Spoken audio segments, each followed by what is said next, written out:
Good morning students. Today we are going to continue chapter 5 of political theory, that is rights. In last video we have discussed about the meaning of right and we have discussed about political rights too.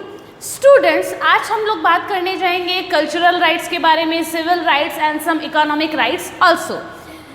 आज की date में हमको जो rights मिले हुए हैं हमको इनकी वैल्यू मालूम नहीं है. लेकिन स्टूडेंट्स, ये राइट्स आपके पास जो भी, चाहे राइट टू वोट हो या फिर right to speech and to express हो या फिर कोई दूसरे टाइप का राइट हो, right to mobilise, right to organise, right to form a political party, ये सब राइट्स जो हैं, जो आज की डेट में आपको लगता है कि ये क्या, ये भी कोई राइट होता है क्या? राइट टू स्पीच मतलब बोलने का हक, ये भी कोई राइट है. राइट टू एक्सप्रेस, किसी भी मोड के थ्रू अपने राइट्स को एक्सप्रेस करना, चाहे वो पोस्टर मेकिंग हो, चाहे न्यूज़पेपर हो, चाहे वो माइम हो, किसी भी तरीके से अपने थॉट्स को एक्सप्रेस करना. आज की डेट में इनकी वैल्यू आपको मालूम नहीं है. लेकिन स्टूडेंट्स, एक बात आप बहुत अच्छे से ध्यान रखें, एक एक राइट के लिए एक लॉन्ग स्ट्रगल चला है, एक बहुत बड़ा स्ट्रगल किया है हमारे फ्रीडम फाइटर्स ने and the rest of the world के फ्रीडम फाइटर्स ने इन राइट्स के लिए. मैं आपको एग्जांपल देना चाहूँगी. हम जिसकी बात करते हैं ना, right to equality, article 15 and 14 of Indian constitution, no discrimination on the basis of caste, class, region, religion, gender, ethnicity and race. हमारे इंडिया का ये आर्टिकल है 15 की किसी तरह का कोई डिस्क्रिमिनेशन नहीं होगा. तो इसके लिए doctor Bhimrao Ambedkar, Jyotiba Phule, EV Ramaswamy Naikar, justice Periyar, इन सबको एक बहुत लंबा स्ट्रगल करना पड़ा है, तब जाके वो इस डिस्क्रिमिनेशन का अबॉलिशन कर पाए हैं. याद करें आप, Long Walk to Freedom, Nelson Mandela ने इस racial equality, no discrimination on the basis of race and ethnicity के लिए नेल्सन मंडेला ने बहुत साल, almost half of his life उन्होंने जेल में काट दी. इम्प्रिजनमेंट में उनकी लाइफ स्पेंड हो गई, हाफ ऑफ हिज लाइफ. इतना बड़ा स्ट्रगल सिर्फ इस बेस पे कि गोरे और काले के बीच में जो डिस्क्रिमिनेशन होता है वो नहीं होना चाहिए. इस छोटे से डिस्क्रिमिनेशन जो कि हमको आज की डेट में छोटा लगता है, नेल्सन मंडेला ने इतनी लंबी लड़ाई लड़ी, इतना लॉन्ग स्ट्रगल उनका रहा और फाइनली उनकी बुक का नेम क्या था? Long Walk to Freedom, self rule, right to vote, right to form a political party, right to organise. इसके लिए आंग सान सू की जो है आज की डेट में हमारे इंडिया में जो प्राइम मिनिस्टर की पोस्ट होती है ना, वैसे ही म्यांमार में वो भी प्राइम मिनिस्टर हैं. तो आंग सान सू की ने इस पॉलिटिकल राइट के लिए, इस पॉलिटिकल फ्रीडम के लिए उन्होंने बहुत साल अपनी लाइफ के हाउस अरेस्ट में स्पेंड किए थे. उनको अरेस्ट किया गया था उनके हाउस में ही और उनको बाहर निकलने की परमिशन नहीं थी. आंग सान सू की के husband, as I told you earlier in the second lecture that was freedom और लिबर्टी, उसमें हम लोगों ने डिस्कस किया था कि आंग सान सू की के हस्बैंड को कैंसर था, वो लंदन में कैंसर से सफ़र कर रहे थे. आंग सान सू की को मैसेज किया गया कि आपके हस्बैंड जो हैं, ये उनका लास्ट टाइम है, आप चाहें तो अब आके आपके हस्बैंड से मिल सकते हैं. Because she was in house arrest, तो वो लंदन नहीं जा पाई, वो अपने घर से बाहर तक नहीं निकल पाई और ये स्ट्रगल उन्होंने फाइट किया. क्यों? For freedom. ये आपका राइट है. और उनकी बुक का नेम हम लोगों ने क्या पढ़ा था? Freedom from fear.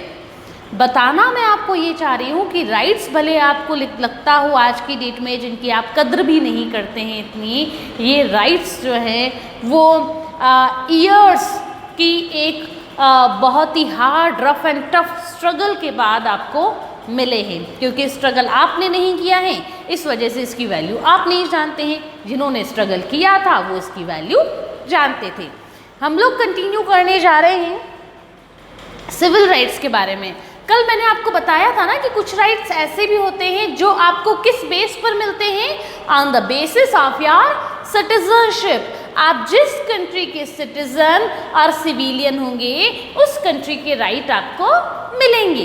तो स्टूडेंट्स कुछ सिविल राइट्स जो कि बेसिकली हर कंट्री के सिविलियंस को मिलते ही हैं, चाहे वो अमेरिका हो तो अमेरिका के सिविलियंस को मिलेंगे, इंडिया में इंडियन सिविलियंस को तो मिलते ही हैं। Students I hope that you know the difference between civilian and the human being और द रेजिडेंट्स। मैं समझती हूँ कि इनके बीच में आप रेजिडेंट प्लस सिविलियन इन दोनों के बीच में आप डिफरेंस समझते होंगे। अगर नहीं समझते हैं तो आप लाइव क्लास में मुझसे पूछें, यहाँ मैं वो चीज़ आपको एक्सप्लेन करने वाली नहीं हूँ। हम सिविल राइट्स की बात करते हैं। एज अ सिविलियन आपके पास कौन कौन से राइट्स हैं? So students first of all right to speech and expression, आपके पास बोलने का और एक्सप्रेशन थ्रू एनी मोड। आप चाहें तो माइम करके, माइम मेरी नॉलेज में आप लोग समझते ही होंगे, जिसमें आप वर्बली कुछ भी नहीं कहते, बस आपके एक्शंस जो हैं वो आपका मैसेज कन्वे करते हैं टू द ऑडियंस।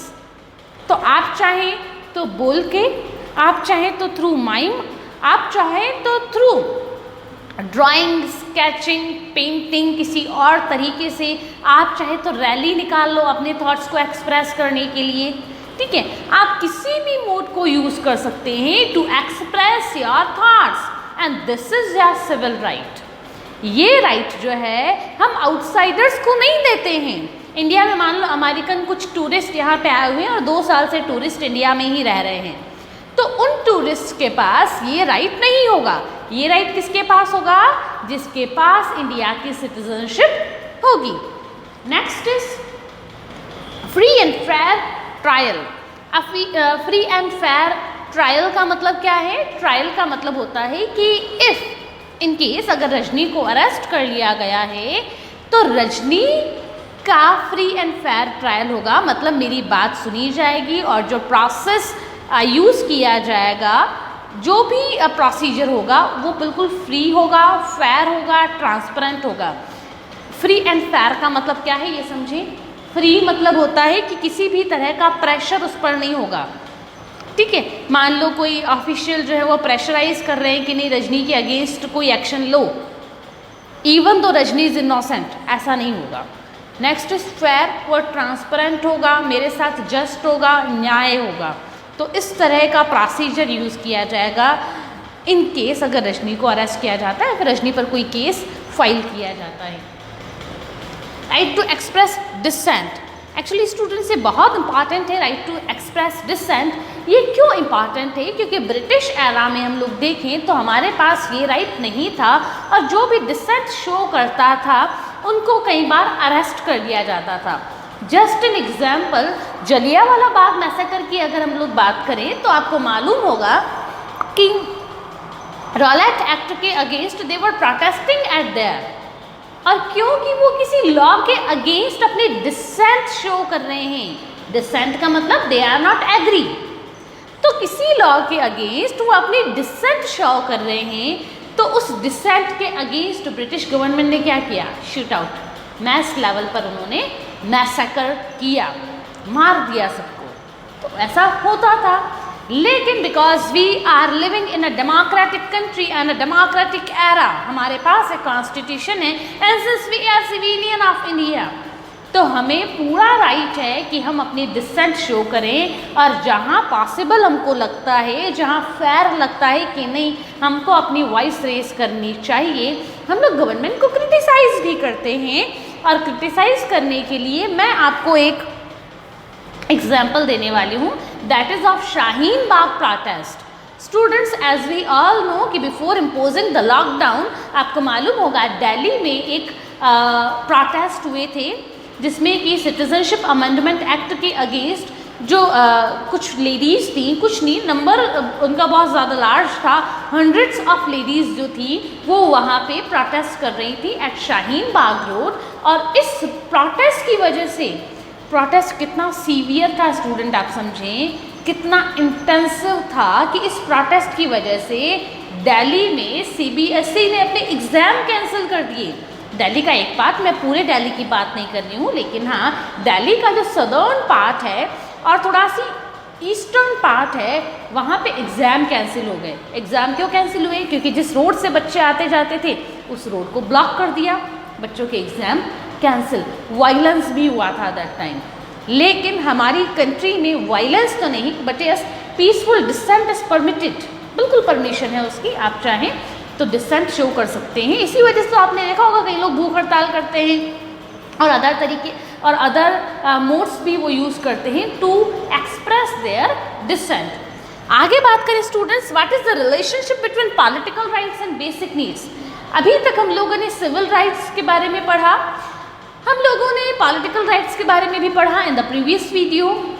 अब क्या हमारे लिए ज़रूरी है, क्या रिलेशनशिप है between political rights and the basic needs? आपने अभी तक पढ़ा समझा होगा जो मैंने आपको बताया in political rights and civil rights. मैंने आपको सिर्फ कुछ ऊपरी राइट्स के बारे में बताया है, या फिर मैं कहूँ कि कुछ सुपरफिशियल राइट्स के बारे में मैंने आपको बताया है, लेकिन ये राइट्स आपकी बेसिक नीड्स, रोटी कपड़ा और मकान, इसको फुलफिल नहीं करते हैं। आ रही है बात समझ में कि अभी तक ना तो right to speech and expression आपको खाना दे रहा है, क्या आपका पेट भर रहा है? नो। ट्रायल, मेरा पेट तो नहीं भरता कि कहीं फ्री ट्रायल हो रहा हो और रजनी कहे कि मज़ा आ गया, मेरा पेट भर गया, ऐसा नहीं है। डिसेंट, किसी प्रोटेस्ट में पार्टिसिपेट करके आपका पेट भरा क्या? नो। आपको घर मिला? नो। तो अभी तक हमने जो राइट्स पढ़े हैं ना, these rights are political rights and civil rights which can not fulfil your basic needs. तो प्रायोरिटी किसको दी जाए? क्या हमारी बेसिक नीड्स को प्रायोरिटी मिलनी चाहिए, या फिर हमारे पॉलिटिकल और सिविल राइट्स को प्रायोरिटी मिलनी चाहिए? एक बहुत बड़ा डिबेट चला है, एक बहुत डिस्कशन हुआ है इस पूरे इशू को लेकर, what should be on our priority and on the priority of government. दोनों को पहले क्या देना चाहिए? क्या आपके पास पहले वोटिंग राइट मिलना चाहिए आपको, या पहले आपको राइट टू फूड मिलना चाहिए? दोनों में बात, दोनों ही डिफरेंट राइट्स हैं, लेकिन प्रायोरिटी किसको दे? तो अब हम लोग आ रहे हैं Jawaharlal Nehru. According to Jawaharlal Nehru, in the absence of economic rights or the fulfillment of basic needs, political and civil rights are completely irrelevant. irrelevant का मतलब इनकी कोई इम्पॉर्टेंस नहीं है। अगर आपके पास किसी तरह की बेसिक नीड्स की फुलफिलमेंट आपकी नहीं हो रही है, रोटी कपड़ा मकान हेल्थ एंड एजुकेशन, आपके पास ये चीज़ें अगर नहीं हैं, ठीक है, और आपको कहा जाए कि नहीं आपके पास तो राइट टू वोट है, उससे खुश हो जाओ, तो क्या खुश हो जाओगे? मैं तो नहीं होने वाली हूँ, आप हो जाएं तो बात और है। एक मेरा क्वेश्चन आपसे है, आप अराउंड 10 डेज आपको हो गए हैं, आपने खाना नहीं खाया, बिल्कुल कुछ भी नहीं खाया आपने, और अभी इलेक्शन आ रहे हैं, आपका डोर नॉक करते हैं, और नॉक करने के बाद आपको एक वोटर स्लिप दी जाती है, और आपको वो कहते हैं कि ये वोटर स्लिप है, वोट देने आना है, because you are a civilian of India, इसलिए आपको वोट देने आना है, ये आपका राइट है, इस राइट की कद्र करो। कितनी ही मुश्किल के बाद हमको of the people by the people and for the people वाली डेमोक्रेसी मिली है, आप हमको वोट देने आओ और अपने इस राइट को आप यूज़ करें। अब देखो स्टूडेंट, सर्कमस्टांसेस क्या हैं? आपने 10 दिन से कुछ नहीं खाया है और आपको कोई आके कह रहा है कि हमको वोट देने आओ, भाषण दो, राइट टू स्पीच एक्सप्रेस करो, ड्राइंग बनाओ कुछ, या फिर अपने डिसेंट शो करो गवर्नमेंट के अगेंस्ट, जबकि आपने खाना खाया नहीं है। क्या आप वोट देने जाएंगे? मैं मेरे लेवल पर वोट देने नहीं जाऊंगी। क्यों नहीं जाऊंगी?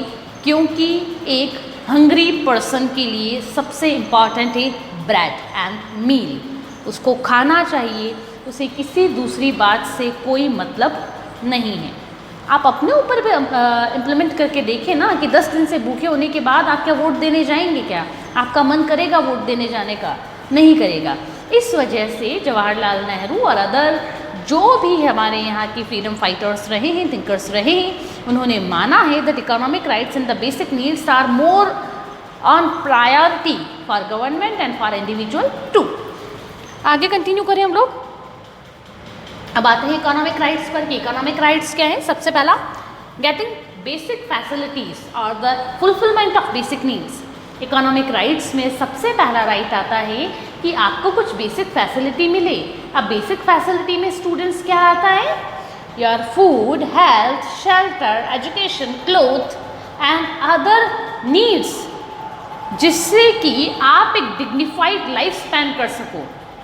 ठीक है, आप कहेंगे खाना तो जो एनिमल्स हैं उनको भी मिलता है, तो हमको खाना मिला तो कौन सी बड़ी बात है।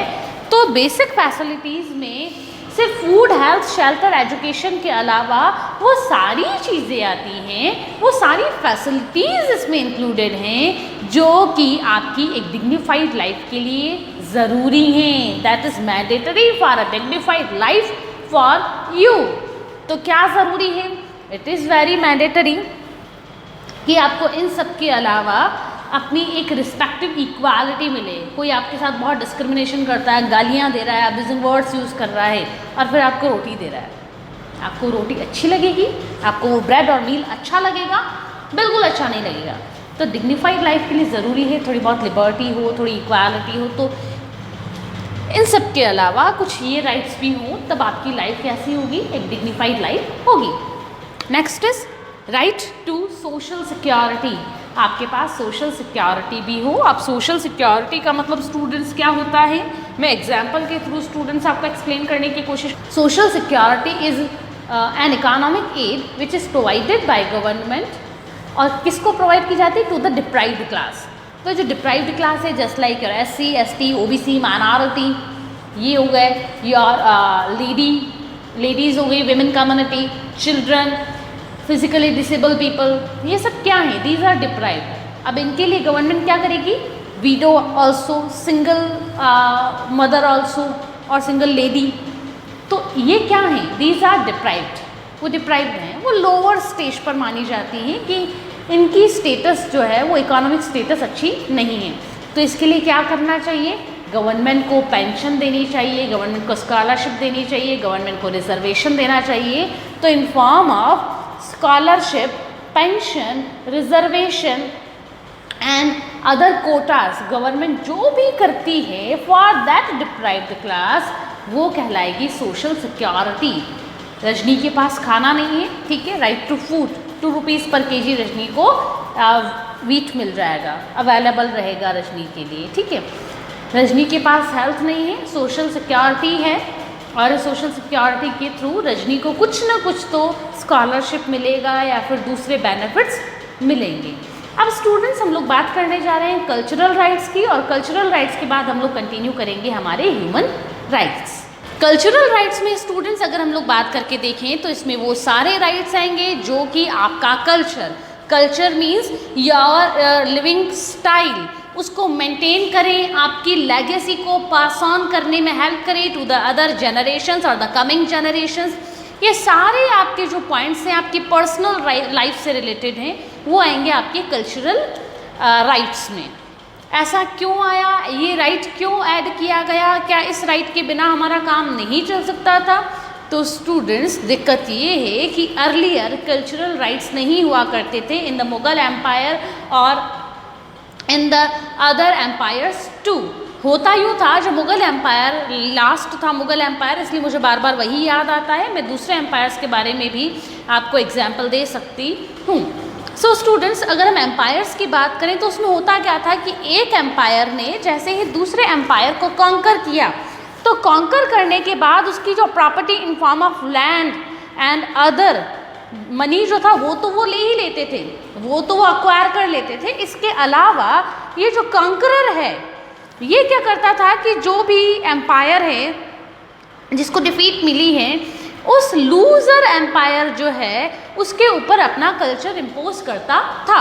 ऐसा हुआ करता था। तो इस वजह से होता ये था कि ये जो लूज़र्स हैं वो अपना एम्पायर, वो अपनी कल्चरल हेरिटेज को कंटिन्यू नहीं कर पाते थे, और बहुत सारे कल्चर्स जो हैं ऐसे करके ख़त्म हो गए और उनका नाम लेने वाला भी आज कोई नहीं है।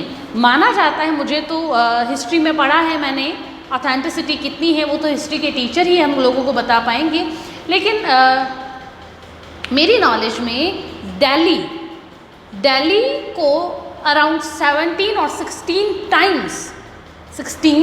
16 टाइम्स दिल्ली को कॉन्कर किया गया है। और ये जो कॉन्कर किया गया था, ये जो अक्वायर किया गया था, ये बैटल जो थी उसमें दिल्ली को कम्प्लीटली जला दिया जाता था। इतनी ये हीनियस रहा करती थी और इतनी वायलेंट रहा करती थी, और वहाँ के लोगों के ऊपर जो कॉन्करर है वो अपना कल्चर इम्पोज करता था। हमको मालूम है बाबर का एग्जाम्पल तो बहुत ज़्यादा, औरंगज़ेब का एग्जाम्पल बहुत ज़्यादा फेमस है, जिसमें औरंगज़ेब और बाबर ने क्या किया, उसने जो भी हिंदू साइट्स हैं, ठीक है, हिंदू जो साइट्स हैं, पिलग्रिम साइट्स हैं, उसको उन्होंने डिस्ट्रॉय कर दिया। और हिंदूज़ को क्यों फोर्स किया, हिंदू को फोर्स किया टू अडॉप्ट इस्लाम। एक और बहुत एग्जाम्पल देखने को मिलेगा हमको तेग बहादुर सिंह का। सिख कम्युनिटी के एक संत रहा करते थे, उनका नाम था तेग बहादुर सिंह। दिल्ली कभी गए होंगे तो आपको आसपास के रीजन में मालूम होगा। तेग बहादुर सिंह को मुग़ल एम्परर्स जो थे उन्होंने फोर्स किया टू अडॉप्ट इस्लाम, उन्होंने मना कर दिया। अब उन्होंने जैसे ही मना किया तो तेग बहादुर जो थे उनको उनका असासिनेशन कर दिया गया और उनका सिर काट लिया गया। और सिर काटने के बाद तेग बहादुर सिंह का दूसरे जो सिख कम्युनिटी के लोग थे उनको डराने की कोशिश की गई कि तुम्हारा भी कहीं यही हाल ना हो, इसलिए तुम अडॉप्ट कर लो, लेकिन सिख कम्युनिटी मानी नहीं। तो बताना मैं ये चाह रही हूँ कि कल्चरल राइट्स हमको लगता है ना, अपनी मदर टंग में लैंग्वेज गेन, अपनी मदर टंग में एजुकेशन गेन करना कौन सी बड़ी बात हो गई, ये बड़ी बात हुआ करती थी। और आज की डेट में अगर ये राइट्स नहीं हों तो ये आज भी बड़ी बात हो सकती है। फिर मालूम पड़े कि आप भी रैलीज़ और अदर टाइप के प्रोटेस्ट करना स्टार्ट कर लेंगे। यार बात हम लोग स्टार्ट करते हैं right to gain education in the mother tongue. और इस मदर टंग को लेकर बहुत वायलेंट इंडिपेंडेंट इंडिया में 1990s 2014 में भी बहुत लार्ज लेवल पर प्रोटेस्ट हुए हैं। रीज़न कि अगर आप संस्कृत जो कि थर्ड लैंग्वेज हम लोग पढ़ते ही हैं ना 10th तक, तो थर्ड लैंग्वेज के फॉर्म में, अगर संस्कृत को इम्पोज कर रहे हो आप इन साउथ इंडिया, हिंदी को इम्पोज कर रहे हो आप इन साउथ इंडिया, बहुत वायलेंट प्रोटेस्ट हुए हैं। कभी सर्च मार के देखना, protest on the education in mother tongue, इस तरह के आप कुछ टाइटल डाल के देखेंगे तो आई होप आपको एक अच्छा पिक्चर मिलेगा उस प्रोटेस्ट का। Next is right to found cultural institutions. Cultural institution का मतलब क्या होता है स्टूडेंट्स, जैसे मदरसा हो गया, इस तरह की दूसरी आपकी जो भी कल्चरल हेरिटेज को जो कंटिन्यू करती है, पास ऑन करती है इन द नेक्स्ट जनरेशंस, ऐसे इंस्टीट्यूशंस को आप फाउंड कर सकते हो। आपको मालूम होगा, मुझे मालूम है, मेरी कम्युनिटी में एक जो समर कैंप लगते हैं, समर कैंप होता है ना, हॉलीडेज आपके जो रहते हैं मई और जून का, तो इस समर कैंप में मेरी कम्युनिटी का मुझे मालूम है कि हमारे छोटे छोटे स्कूल चलते हैं, गली मोहल्ला स्कूल जिसको आप कह सकते हैं।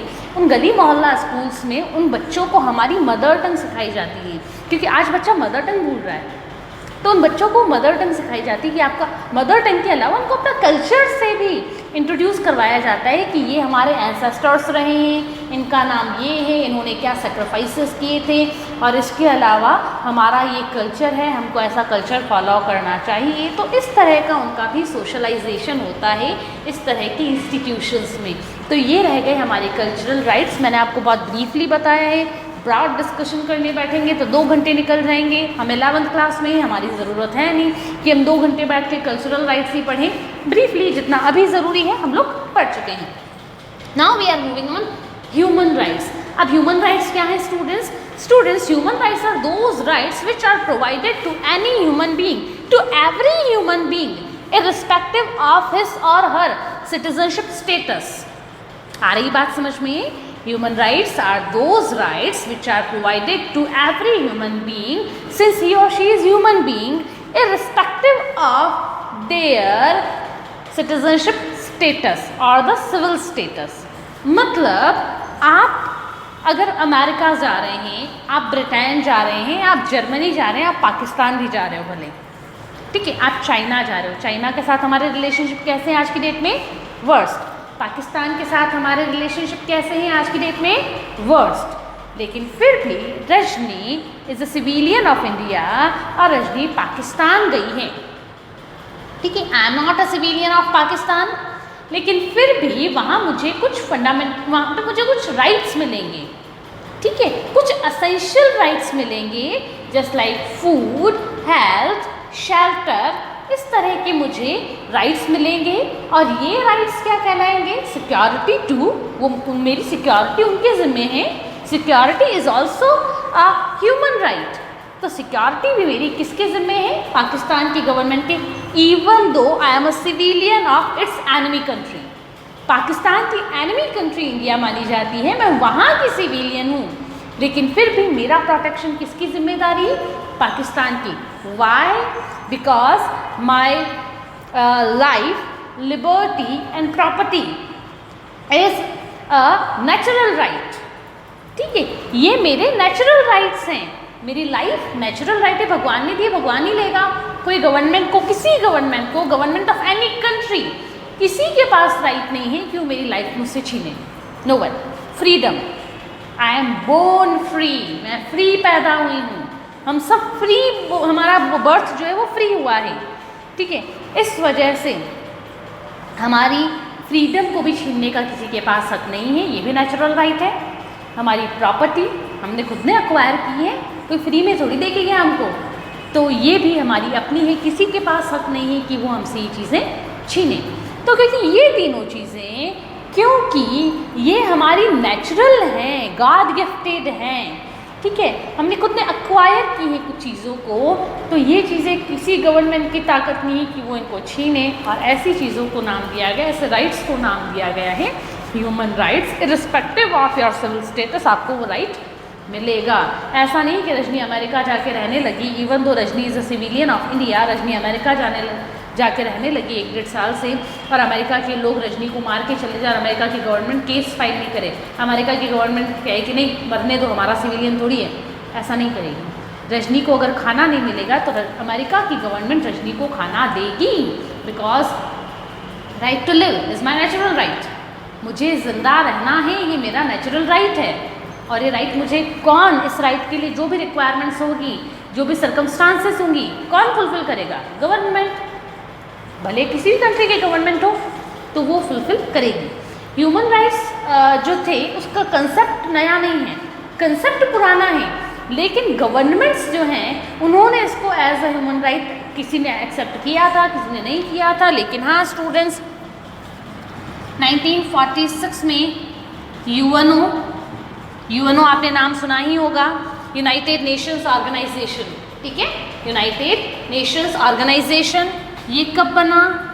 This organisation was found in 1945 में बना। 1945 में बनने के बाद 1946 में इस यूएनओ ने अपनी एक कमेटी है, United Nations socio economic council, ठीक है, United Nations socio economic council एक तरह की काउंसिल है। इसको एक टास्क दिया। टास्क क्या था? The task was to identify some human rights, कुछ ऐसे राइट्स जो कि ह्यूमन राइट्स होने चाहिए, जो कि हर इंसान के लिए ज़रूरी हैं। तो इस यूनाइटेड नेशंस सोशल इकोनॉमिक कह दो, सोशो इकोनॉमिक काउंसिल जो है उसने कुछ ह्यूमन राइट्स आइडेंटिफाई किए थे, और आइडेंटिफाई करने के बाद ये ह्यूमन राइट्स जो है वो 10 दिसंबर 1948 को डिक्लेयर हुए थे।